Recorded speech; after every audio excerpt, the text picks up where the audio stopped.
Naglalakad ang batang babaeng naka-shorts kasama ang lalaking nakasuot ng sombrero at may bitbit na plastik sa kahabaan ng Efroman Street sa Barangay Balongbato, San Juan City noong June 1. Nagpaikot-ikot sila sa kalsada.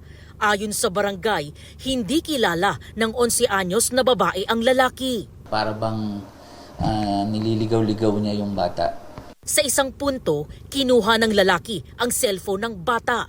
Saka siya iniwan. Hawak pa niya yung cellphone pero sa mga bahagi na yan, dyan na kinukuha na ng suspect yung cellphone ng bata.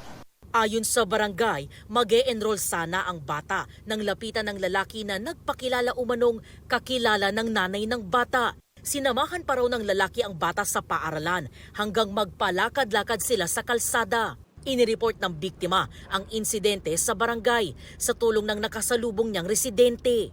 Hinahanap pa ng pulisya ang nahulikam na lalaki na nakapambiktima na raw ng 8 taong gulang na babaeng kambal noong Mayo sa kanila ring lugar ayon sa barangay. Same po yung modus ng lalaki. Magpapakilala siya, nakakilala niya yung mga magulang ng biktima at ipapaikot-ikot po sa ating barangay. EJ Gomez, nagbabalita para sa GMA News.